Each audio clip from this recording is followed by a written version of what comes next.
Michel Foucault once asked a question so radical that even today, decades later, it can make us uncomfortable. What if what we call mental illness is not a timeless medical fact, but a historical invention? What if depression, schizophrenia, anxiety, the very categories we use to name and treat human suffering, are not neutral discoveries, but creations of a particular culture, in a particular moment in history? This question lies at the heart of Foucault's first major work, Mental Illness and Psychology, published in 1954. Though he would later refine and even distance himself from parts of this early book, it remains a crucial starting point for understanding one of the most profound critiques of modern psychology and psychiatry ever written. In this video, we will walk through Foucault's core arguments in this work. We will explore how he dismantles the assumptions of psychology, how he traces the shifting meanings of madness across history, and why his critique remains disturbingly relevant today. So, let's begin. Foucault's first move is to confront the dominant assumption of modern psychology, that mental illness is a natural fact, something objectively identifiable within an individual, like a tumor or a broken bone. Psychology, he argues, attempts to study the human mind as if it were a closed system, a purely biological or cognitive object that can be analyzed, classified, and treated in isolation from the world around it. But here is the problem. The mind is not a closed system. It is shaped profoundly by history, by social structures, by culture, by the individual's position in the world. To treat mental suffering as if it arises purely from internal causes is, Foucault says, a fundamental error. Imagine studying the behavior of a fish while ignoring the water it swims in. If the fish appears distressed, would you not first ask, what is the quality of the water? Is it toxic? Is it too hot or too cold? Is there enough oxygen? Psychology, in Foucault's view, ignores the water. It focuses on the fish alone.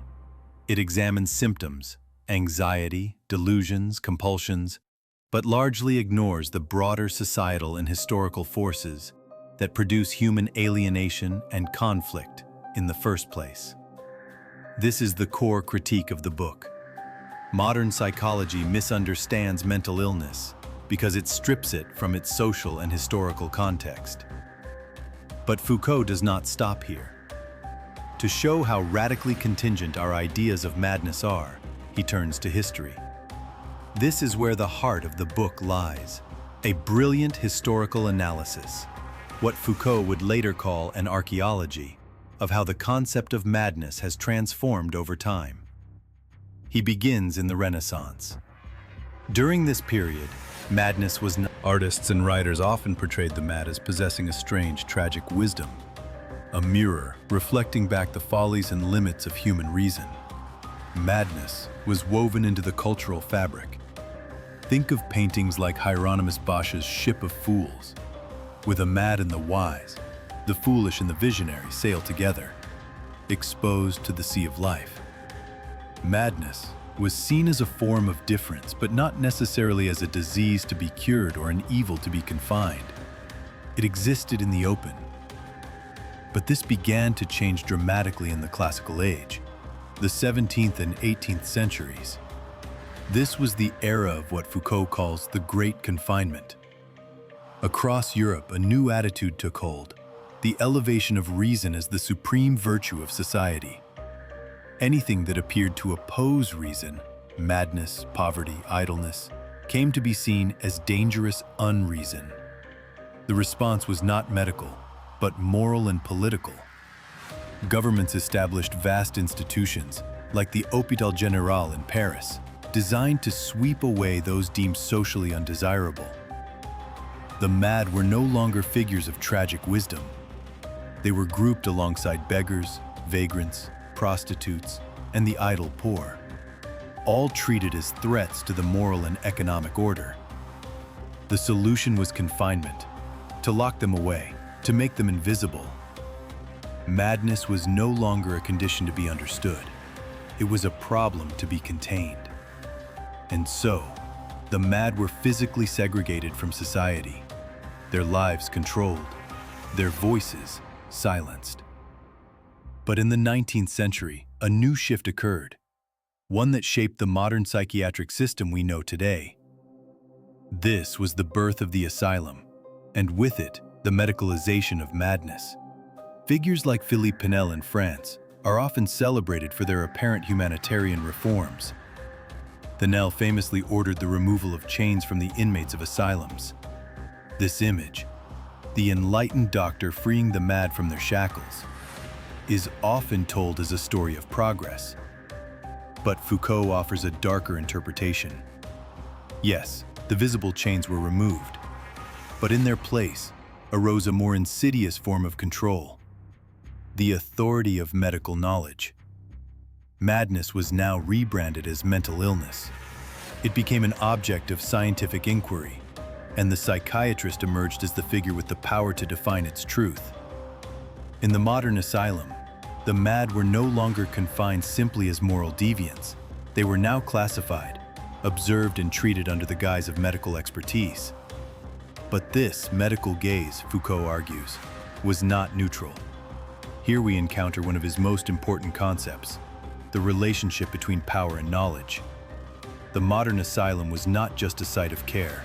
It was a site of observation and classification, a space where the doctor's gaze could penetrate every aspect of the patient's existence. The psychiatrist had the power to observe, to define, to name.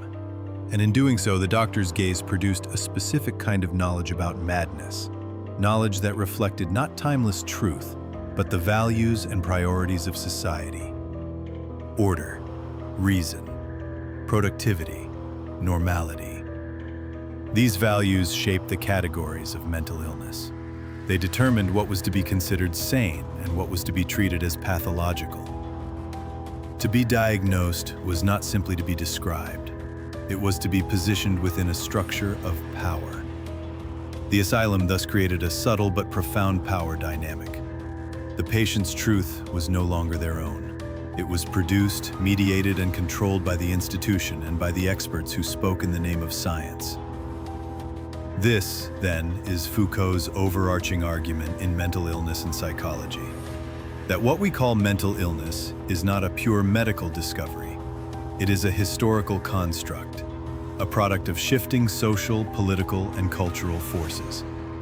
The categories of madness and mental illness we use today are not neutral windows into an objective human nature. They are shaped by the priorities of the societies that created them. And this brings us to the present, and to why Foucault's critique remains urgently relevant. Consider our contemporary mental health landscape: the explosion of diagnoses, the proliferation of pharmaceutical treatments, the normalization of therapy apps, the increasing medicalization of everyday struggles, from sadness to distraction to restlessness. Do we truly believe these categories, depression, ADHD, anxiety disorders, are timeless medical facts? Or are they too shaped by the pressures of modern life? By an economic system that demands constant productivity? By a culture that pathologizes vulnerability and difference? In other words, what are we not seeing when we take our current categories of mental health for granted? This is Foucault's enduring challenge. He does not deny the reality of human suffering, nor does he claim that mental distress is purely a social fiction.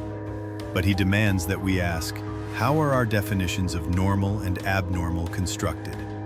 Who benefits from these definitions? And whose voices are marginalized by them? In a world where the boundaries between health and illness, sanity and madness are constantly shifting and increasingly commercialized, Foucault's early critique invites us to remain skeptical, to question not only the treatments we offer, but the very categories we use to define human experience. And so I leave you with this final question: are today's psychological categories truly helping us flourish? Or are they simply the latest, most sophisticated way society defines who is normal and who must be treated, corrected, or controlled? That, perhaps, is the most radical question of all.